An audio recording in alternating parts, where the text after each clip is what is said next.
Que Dios te bendiga. Sin duda que la Biblia tiene muchos misterios. Y sobre todo cuando se habla de la vida de nuestro Señor Jesucristo.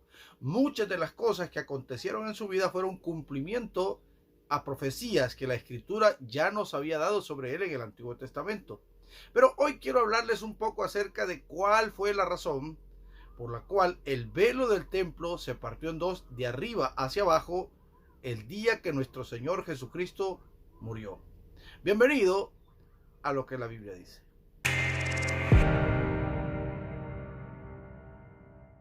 Durante la vida de nuestro Señor Jesucristo, el templo en Jerusalén se volvió el centro religioso de todos los judíos. Este era el lugar en el que se llevaban a cabo los sacrificios y la adoración a Dios. Todo esto se llevaba a cabo de acuerdo a la ley, según nos lo muestra Hebreos capítulo 9, versículo 1 al 9.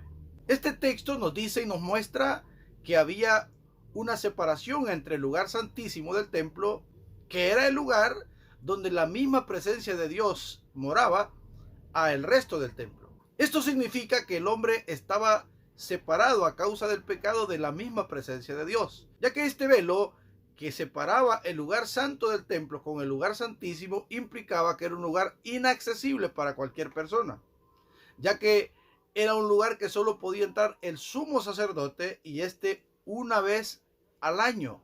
Y en esta ocasión el sumo sacerdote ofrecía sacrificio y ofrendas por sus pecados primeramente, y luego por los de todo el pueblo. Esto nos dice que una simple persona o un simple pecador no tenía acceso a la presencia de Dios, sino que aún el sumo sacerdote, para presentarse a ese lugar, tenía que santificarse, porque de lo contrario, si él ingresaba a ese lugar y no iba santificado y hallaba a Dios pecado en él, Dios lo mataba inmediatamente.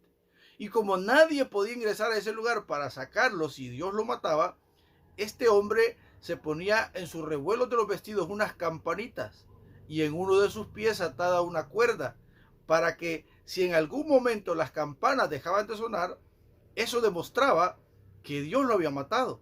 Y como nadie podía ingresar a ese lugar, lo que hacían era alar aquella cuerda para sacar el cuerpo del sumo sacerdote que ya estaba muerto. Isaías capítulo 59 versículos 1 y 2 nos hace una clara referencia a esa división que había entre el ser humano y Dios, y nos dice: no es que el oído de Jehová se haya agravado, ni que sus ojos hayan dejado de ver, sino que sus pecados han hecho una división entre ustedes y Dios. Se cree que el templo de Salomón tenía 30 codos de altura, pero Herodes lo subió un poco más y llegó a los 40. De acuerdo a los escritos de Flavio Josefo, un historiador judío de la época, no hay forma de medir un codo.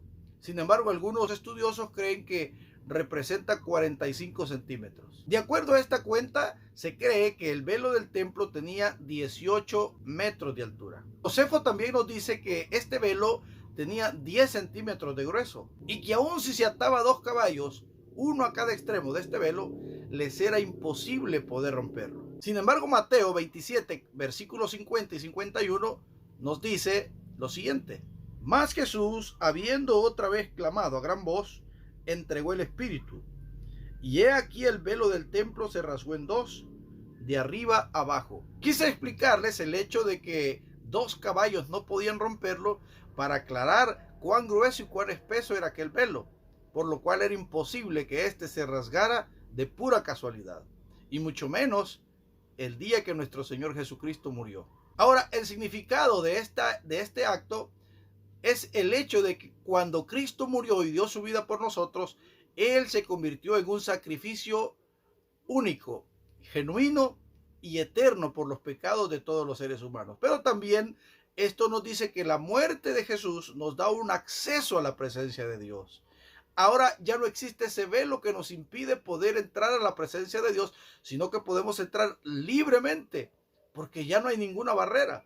De alguna forma pudiéramos pensar que este velo simbolizaba al mismo Señor Jesucristo, quien se vuelve necesario llegar a Él para poder entrar a la presencia de Dios, ya que si no llegamos a Jesús, difícilmente podamos entrar a la misma presencia de Dios. Es hasta que Cristo muere que este velo se rompe, se rasga, para que el ser humano ahora ya no tenga barreras ni obstáculos para poder llegar a la misma presencia de Dios. Y el hecho de que el velo se rasgara de arriba hacia abajo, eso lo que se representa es que quien toma la iniciativa para que ese velo desaparezca es el mismo Dios y no el hombre. Según Hechos, capítulo 17 y versículo 24, Dios ya no mora en templos humanos, sino que ahora Dios puede morar en el corazón de todos aquellos que le buscan a través de Jesucristo. En Lucas 13:35 Jesús habló del momento en el cual el templo terrenal de Israel iba a desaparecer. Y eso se llevó a cabo en el año 70, cuando los romanos invadieron Jerusalén y destruyeron el templo, donde la escritura nos dice por palabras de Jesús que no quedaría piedra sobre piedra. Y según dicen los historiadores, cuando Roma invadió Jerusalén para destruirla, destruyeron el templo y trasladaron los ladrillos, los movieron ladrillo por ladrillo buscando los tesoros que habían en el templo. El que este templo desapareciera solo significa que el antiguo pacto ya caducó y ahora tenemos uno nuevo a través de Jesucristo, por quien tenemos entrada al lugar santísimo. Por lo cual la Biblia dice en Hebreos: acerquémonos pues confiadamente al trono de su gracia. Es ahora que podemos acercarnos a Dios a través del sacrificio de Jesús, ya que eso es lo que su muerte alcanzó. Quitar las barreras, quitar los obstáculos que nos impedían poder entrar a la presencia de Dios. Ahora tú puedes entrar en tu aposento, entrar en tu cuarto y orar. Y ahí mismo puedes ingresar a la presencia de Dios. Ya no necesitas ir a Jerusalén. Ya no necesitas ir al templo que está en Israel. Solo necesitas abrir tu corazón y recibirlo. Y ahí Dios morará contigo. Espero que este video te haya servido a comprender un poco más de lo que la Biblia dice. Te invito a suscribirte a mi canal, que toques la campanita para que puedas seguir cada nuevo video y juntos sigamos aprendiendo más de lo que la Biblia dice. Bendiciones.